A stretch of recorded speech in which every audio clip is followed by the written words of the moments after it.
हज़ारा one TV ਦੇ programme ਕੋੜਾ ਸੱਚ ਵਿੱਚ ਤੁਸੀਂ ਸਾਰਿਆਂ ਨੇ बहुत शुक्रिया सरदार साहब। मैं मुख्तसरन एक जायका तुसां अगे पेश करना नैशनैलिटी नहीं जिस नाल मैं काम ना कीते दा होवे दुनिया दी तकरीबन हर नैशनैलिटी नाल मैं काम कीता है ते मुख्तलिफ लोकां नाल मिलिया बहुत बड़े बड़े कामयाब लोकां नाल मिलिया। अल्लाह ने मामी आपने साल तक थोड़ी जी चीज़ां समझ आनी हैं फिर 15 साल तक 20 साल तक 20 साल तो किनके 10 साल तक जड़ियाँ प्लेटफॉर्म लेकिन उन्होंने अंदर जी साफ भी जड़ा जदोजहद दुरुस्त चाहे उन्होंने कोई कोई ओहदा होया है ओहदे किसी पार्टी किसी इकतदार के असूल वास्ते ना करो। और शुरू करते हैं रब करीम के नां तो जिहड़ा बड़ा मेहरबान ते निहायत रहम करने वाला है। सारे देखने वाले ते सुनने वाले हज़ारा वन टीवी दे प्रोग्राम कोड़ा सच विच तुसां सारियां में हरकत आवाज़ ते अपने सारे देखने वाले ते सुनने वाले की खिदमत विच तुसां मेज़बान सरदार शब्बीर सलाम पेश कर रहे। हज़ारा वन टीवी की एक कोशिश कोड़ा सच प्रोग्राम इस प्रोग्राम विच असी तुसां दे सामने पर्दे दे पिछे छुपे दे जिहड़े हकायक ने जिहड़े सच ने होना की चाहिए ते हो के रहा। नौजवान अजकल असां दा खासकर सोशल मीडिया की वजह तो बहुत ज़्यादा एक्टिव नज़र आता है लेकिन उन्होंने एक्टिविटी उन्होंने ये दौड़ भज उन्होंने ये गलबात एक किस सिमत में जा रही है और उस किस सिमत में होना चाहिए। असां दे मसाइल के ने असां दी मैशत के है असां दी तालीम दे बारे में के सोच है और के हाल है असां दे जिहड़े तरक्याती कम ने असां दा जिहड़ा हैल्थ दा शोबा है हज़ारे विच इस दी के सूरत हाल है। इस हवाले नाल असां दा हज़ारा वन टीवी का जिहड़ा प्रोग्राम कोड़ा सच है इस विच असी अपने मुख्तलिफ शोबियां दे हवाले नाल मेहमान बुलासां असी उन्हां नाल गलबात करसां और इस गलबात के जरिए इन सारियां मालूमात ये जितनियां गल्लां मैं तुहाडे सामने कीतियां ने इस हवाले नाल बहुत सारी चीज़ां अपने सारे देखने वाले दे सामने असी आनसां जनाब। और मैं एक दफ़ा फिर जिहड़ा असां दा जितना हज़ारा दे विच और हज़ारा तो बाहर और पूरी दुनिया विच हज़ारा वन टीवी देखने वाले जितने ने उन्हां सारियां ये गल जरूर आखसां कि तुसां इस प्रोग्राम दे विच एक पैगाम मिलसी मालूमात मिलसी और सब तो अहम चीज़ है कि तुसां ये पता लगसी कि तुसां दी जिम्मेदारी असां सारें दी जिम्मेदारी के अज दा असां दा कोड़ा सच इसका पहला प्रोग्राम है और अज दे प्रोग्राम विच असां दे जिहड़े मेहमान ने जनाब किसी तारुफ दे मोहताज नहीं। गुज़श्ता काफ़ी अरसे तो हज़ारा दी खास तौर पर एबटाबाद की सियासत के अंदर और फिर सियासत तो ज़्यादा जिहड़ा समाजी काम है लोगों के अंदर अवेयरनेस फैलाना और बहुत सारी चीज़ों के बारे में लोगों दसना इस हवाले नाल बड़ा उन्होंने इस वे एक ना एक कोशिश बहुत ज़्यादा है जी। और किसी तारुफ के मुताज नहीं मैं तुसां नाल उन्होंने तारुफ करासां जनाब सरदार फिदा हुसैन अज दे असां दे प्रोग्राम में मेहमान तुसां में हरकत आओ आखता जी और बड़ी खुशी हुई इस प्रोग्राम में तुसी आए हो और मैं समझदा कि असां दी जिहड़ी इस प्रोग्राम की अज की गलबात है ये न सिर्फ यानी हज़ारा टीवी वन दे इस चैनल के जरिए और कोड़ा सच दे इस प्रोग्राम के जरिए पूरी दुनिया में जिहड़े लोग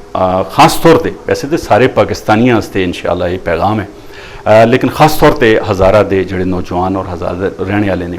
उन्हां वास्ते एक मस्बत एक पॉजिटिव तब्दीली और एक पॉजिटिव सोच के हिसाब नाल असी चलसां साथ खुश आमदीद आखते हैं जी। बहुत शुक्रिया जी आवा खैर। और मैं हज़ारा वन टीवी जिहड़ा उसा मेरियां सारियां नेक तमन्नावां तुसां नाल होन बहुत अच्छी काविश है और अल्लाह करे कि तुसी लोग अगे दिन दुगनी रात चुगनी तरक्की करो इंशाअल्लाह। शुक्रिया जी। सरदार साहब पहले तो इस तरह है कि चूँकि असें दी कोशिश है कि ज़्यादा तो ज़्यादा इस तरह की गल्लां असां दरम्यान होन क्योंकि तुसां अज दी इस स्टूडियो में मौजूदगी तो असी ज़्यादा तो ज़्यादा फ़ायदा उठाना चाहते हैं क्योंकि एक ऐसा शख्स असी देखते हैं कि जिहड़ा तालीमी मैदान में बड़ी अच्छी एक कारकर्दगी दसने तो बाद फिर जिसले अमली जिंदगी में आंदा है तो ज़ाहिर है सारी दुनिया में इसी तरह होता है कि पहले नौजवान जिहड़े तालीम के पासे अपनी कोशिशें करते हैं फिर तालीम जिसले मुकम्मल कर चुकते हैं फिर अमली मैदान में ज़ाहिर है अपने बिजनेस कारोबार या मुलाजमत इस हवाले वो कोशिश करते हैं लेकिन अक्सरियत असी ये देखते हैं कि वो लोग उस कारोबार और मुलाजमत भी चीज़ के रिटायर हो चुके हैं आस पास ਕੀ ਹੋ ਰਿਹਾ ਹੈ, ਕੀ ਹੋਣਾ ਚਾਹੀਦਾ, ਇਸ ਹਵਾਲੇ ਨਾਲ ਨਹੀਂ ਕੋਈ ਚੀਜ਼ ਸੋਚ ਵਿੱਚ ਨਹੀਂ ਅਕਸਰੀਅਤ ਨਹੀਂ ਆਉਂਦੀ। ਅੱਛਾ, ਕੁਝ ਲੋਕ ਜਿਹੜੇ ਇਸ ਬਾਰੇ ਵਿੱਚ ਸੋਚਦੇ ਉਹ ਆਤੇ ਨਾ ਕਿ ਬਈ ਆਪਣੇ ਅਸੇ ਤੇ ਹਰ ਕੋਈ ਜੀਂਦਾ ਹੈ ਨਾ, ਅਸਲ ਜੀਣਾ ਤੇ ਇਹ ਹੈ ਕਿ ਦੂਸਰਿਆਂ ਦਾ ਅਹਿਸਾਸ ਕਰਨਾ, ठीक है ना। इस हवाले नाल अगर बहुत घट लोग अगर सोच भी रखते हैं, लेकिन वो पता नहीं किस वजह तो, किसी डर की वजह तो या सोचते हैं नाकामी की वजह तो अमली मैदान में नहीं आते। तो जनाब ये सारी चीज़ां असां तुसां दी शख्सियत में नज़र आंदियां। मैं कोशिश करसा कि इब्तदा सी इत्थों करा ताकि लोगों वास्ते, नौजवानों वास्ते एक राह खुले, उन्होंने एक सोच बने ना। ਅਸੀਂ देखते हैं कि कैडेट कॉलेज कुहाड़ तो तुसी शुरू होंगे, उस तो पहले ज़ाहिर है प्राइमरी सैकेंडरी हायर, लेकिन असल जी तुसां दी एक अवेयरनेस वाली, एक शऊर वाली जी मैं आखसा वो कैडेट कॉलेज कुहाड़ तो तुसी शुरू होंगे। उत्थों जनाब शुरू हो के और फिर तुसी मुख्तलिफ अपने प्रैक्टिकल लाइफ में मुख्तलिफ माशाल्लाह अच्छा बिजनेस इत्थे दुबई विच बड़ा सारा कुछ करने के बावजूद, लेकिन तुसी फिर आवाम वास्ते आ जल्दे हो। ये जी चीज़ मैं समझना एकदम पैदा नहीं होती यार, अचानक सा ख्याल आया तो तुसी आ गए हो। मैं सवाल करसा कि कैडेट कॉलेज तो कहन के ते हुण हम आवाम का एक प्लेटफॉर्म है जिहड़ा जनाब इसलिए बड़ा कामयाबी नाल बहुत सारी चीज़ां नौजवानों के सामने आ रहा सोशल मीडिया ते, इत्थे तक के सफ़र के हवाले नाल तुसी असां दे सुनने वाले दसो जी। बहुत शुक्रिया सरदार साहब। मैं एक मुख्तसरन एक जायचा तुसां आगे पेश कर सकना। मैं पहली क्लास तो इत्थों ही पढ़ी FG पब्लिक स्कूल जिहड़ा इत्थों, इस तो बाद मैं पेशावर चला गया। वाल साहब उत्थे चूँकि नौकरी करते, पेशावर में यूनिवर्सिटी पब्लिक स्कूल एक UPS स्कूल है, उतों 7वीं तक तालीम हासिल की थी। 7वीं तो बाद में मुकाबले का इम्तिहान करके कैडेट कॉलेज कोहाट चला गया। कैडेट कॉलेज कोहाट में फिर 8वीं 9वीं 10वीं उत्थे पढ़ी। 10वीं तो बाद में पाकिस्तान एयरफोर्स ज्वाइन की थी और सरगोदा पहले गए हैं, PF कॉलेज सरगोदा, फिर उस तो बाद PF अकैडमी रसालपुर। उस तो बाद कुछ इस किस्म के वाक़यात है कि मैं एयरफोर्स छोड़नी पई। कंपैशनेट ग्राउंड्स उत्ते में रिलीज़ की थी, अर्ली रिलीज़ उतों, और फिर उस तो बाद में वैसे तो दुनिया का कोई एजा मुल्क ना हो सी जिथे अल्लाह ने मैं जुलने का मौका ना दिता हो, ये जी कोई नैशनैलिटी नहीं जिस नाल मैं काम ना कीते दा होवे। दुनिया की तकरीबन हर नैशनैलिटी नाल मैं काम किया है। सही। अमरीका तो कैन के ते जापान तक, ऑस्ट्रेलियन नेशनल नाल मैं काम किया, लेकिन ऑस्ट्रेलिया में गया ना। उस तो इलावा दुनिया का कोई एजा कोना नहीं। Africa, Russia, Central Asia, Europe, America, Far East, कोई अल्लाह का शुक्र अल्हम्दुलिल्लाह कोई जी जगह नहीं जी मैं ना देखी होवे। तो अल्लाह की मेरे से बड़ी मेहरबानी रही है। अल्लाह ने मेरा रस्ता एक जिंदगी का इस किस्म का कार किया। फिर जिस वक्त तुसी इन्हां लोकां नाल तुसी मुख्तलिफ लोकां नाल मिलते हो, मुख्तलिफ कल्चर्स के लोकां नाल इंटरैक्ट करते हो, बहुत कुछ सीखने आते हो। बिल्कुल, फिर एक पढ़ाई होंदी है जिहड़ी तुसी नंबर हासिल करने वास्ते करते हो, फिर एक पढ़ाई होंदी है जिहड़ी कि तुसी शऊर हासिल करते हो। दुरुस्त। और उसका आगाज अदों ही होता है जब नंबर हासिल करने वाली पढ़ाई खत्म, एक ज़हन के अंदर एक सोच होती है। बिल्कुल। मैं जिस वक्त मुख्तलिफ लोगों नाल मिलिया, बहुत बड़े बड़े कामयाब लोगों नाल मिलिया, अल्लाह ने मामी आपने ऐसी दी कामयाबी दी थी। मैं एक आम नॉर्मल बाणा फगवाड़ियाँ बीरन गली तो लैके आया, बाणा फगवाड़ियाँ सैटल होए हैं, मिडल क्लास फैमिली तो मेरा ताल्लुक है, लेकिन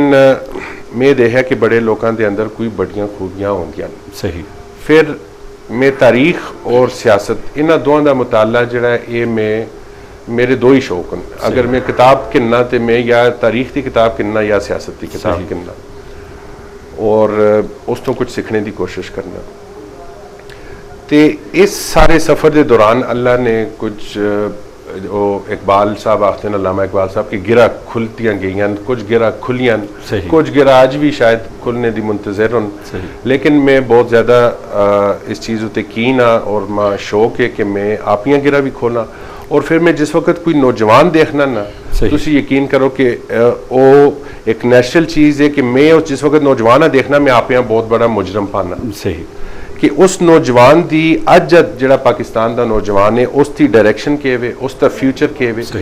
वो बेचारा इस बारे में बिल्कुल ला इल्म है और एक अंधेरे के अंदर जो वो जा रहा है, और उसे पता है कि मैं अंधेरे के अंदर जा रहा। सही। जिस वक्त उस अंधेरे की तरफ जा रहा है तो उस कोई भी नुसरबाज,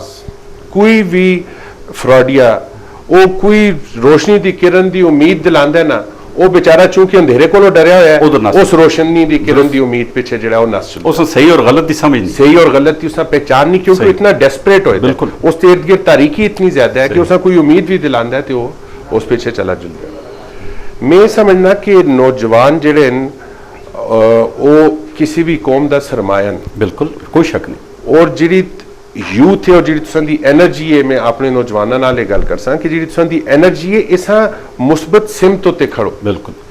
अच्छा मुस्बत सिमत उत्ते खड़ना किसी मसीहा का इंतजार करते हुए जड़ा ना अगर ते असन दियां आने वाली नस्लां असन दे अज दे नौजवान किसी मसीहा का इंतजार कर सुन ते मैं तुसां गारंटी दे रखना कि उस मसीहा ने नहीं आना और उन्हें अपने आप जाया करना और वो अपना टाइम भी जाया कर सुन अपनी सलाहियतां भी जाया कर सुन और ये जिहड़ी एक अपॉर्चुनिटी है तुसां जिहड़ी जिंदगी मिली दी इसते गिनती दे घंटे गिनती दे सेकंड्स होन ये दुनिया का सब तो बड़ा सरमाया है इसा तुसी जाया नहीं करते हो और तुसा नहीं करना चाहिए इसमें थोड़ा जा सर एक इजाफा में करसा देखो अल्लाह पाक ने जी जिंदगी दी दी है ना इब्तदाई 5 साल बच्चा अब चूंगड़ा होंगे उसको कुछ पता नहीं होता 10 साल तक थोड़ी जी चीज़ें समझ आनी है फिर 15 साल तक 20 साल तक 20 साल तो किन के 50 साल का जोड़ा एरिया है इस पर तुसां दी एनर्जी तुसां दी सोच तुसी कुछ भी कर रहे हो 50 तो उत्ते जिसले असीं चले जुलते हैं फिर डाउन आ जुलते हैं तुसां दी बिल्कुल गल दुरुस्त है तुसीं अपनी गल उत्थे शुरू कर रहे हो सिर्फ इतनी गल कि इस एरिया ज़ाया करना वो फिर न सिर्फ अपने आस्ते बल्कि कौम आस्ते भी एक बहुत बड़ा नुकसान जी प्लीज़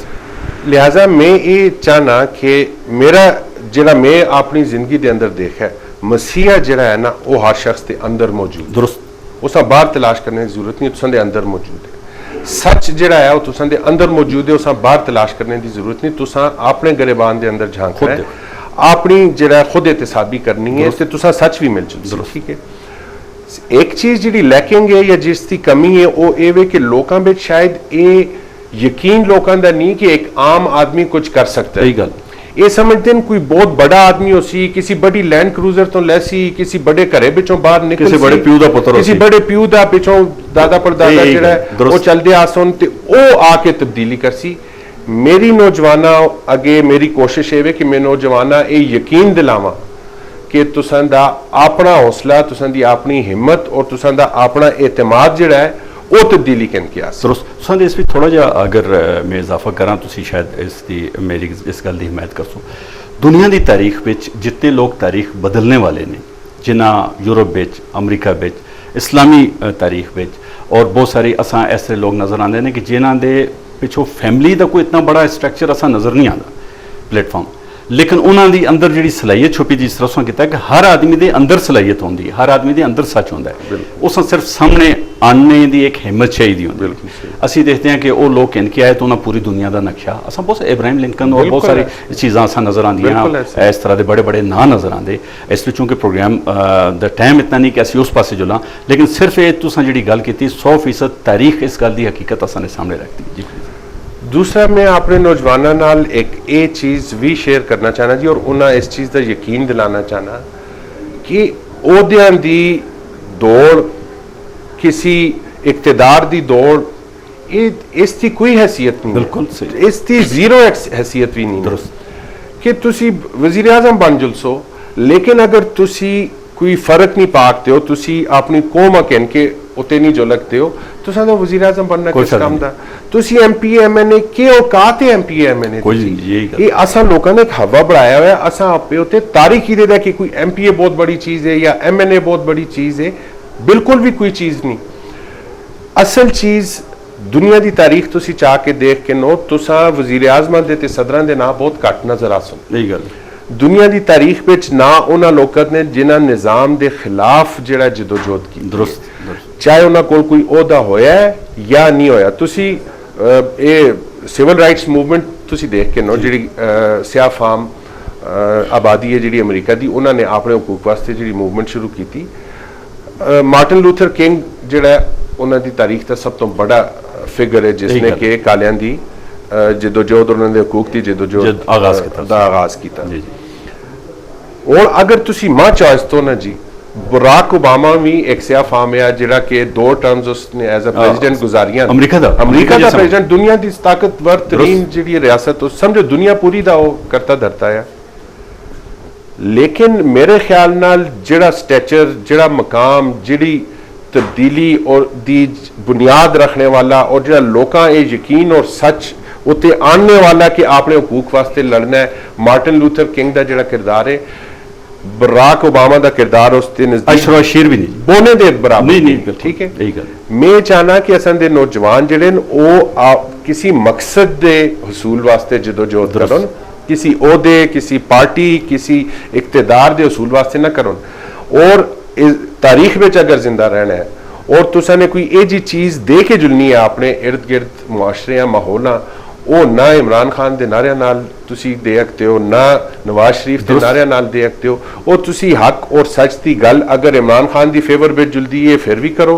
उसके खिलाफ जुलदी है फिर भी करो। हक और सच की गल नवाज शरीफ तुसां दा MNA MPA तुसां दी जात बरादरी कौम इसके खिलाफ जुलदी है फिर भी करो, और अगर उसके हक पे जुलदी है फिर भी करो। तो तुसी देखो जिंदगी का एक सुरूर, एक नशा है, यकीन करो। अगर तुसी इस इस डगर उत्ते तुसी टुरसो तुसा एक ऐसा मजा आसी और ऐसा सुरूर आसी कि उसका नैमुल बदल ना कोई इक्तदार है, ना कोई ओहदा है, और ना कोई ये जिहड़ी झंडियां ते पोस्टर ते बैनर इन्हां दी कोई ऐसी